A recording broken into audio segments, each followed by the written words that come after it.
Alors cette étude américaine, on en a dressé les grands contours pour étudier les métabolismes d'un groupe de personnes entre 38 et 40 ans, certains donc ayant des organes qui ont vieilli 3 fois plus vite que les autres. Alors ça, c'est terrible. Est-ce que c'est lié d'abord à l'environnement, à nos comportements à risque, l'alcool, la cigarette, ou est-ce que c'est essentiellement génétique? Alors aujourd'hui, on estime que la part génétique du vieillissement intervient pour 20 à 30%. Le reste est lié essentiellement au comportement. En d'autres termes, nous sommes tous acteurs de notre avance en âge. Et on peut avoir reçu à la naissance de très bons gènes, comme Jeanne Calment par exemple, que je vous rappelle a vécu plus de 122 ans. Oui. Mais aussi on peut, comme la plupart d'entre nous, recevoir des gènes très corrects. Et après, c'est la façon dont on va vivre qui fera la différence. Mais de fait, on n'est pas égaux.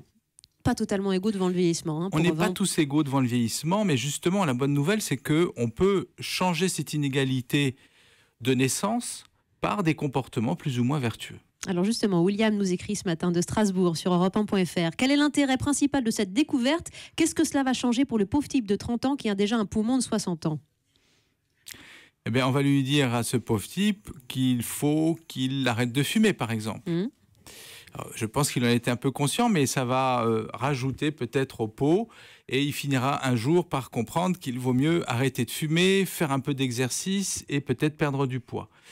Bon, on ne va pas être caricatural. L'histoire qui est derrière cette étude et qui nous intéresse tous, c'est que on découvre d'abord une chose. Peut-être que la plupart d'entre nous ne savons pas que notre corps vieillit en pièces détachées. On avait une idée, on peut avoir une vision du vieillissement comme une espèce de processus général qui, inexorablement, va nous affecter tout au long de notre existence. En réalité, nos organes ne vieillissent pas à la même vitesse.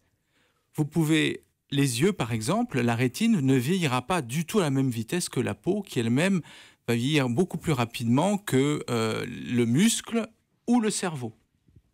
Il faut savoir que le cerveau est de tous les organes celui qui est le plus chronorésistant, c'est-à-dire qui résiste le mieux au temps à condition de ne pas tomber en panne, car on ne sait pas le réparer.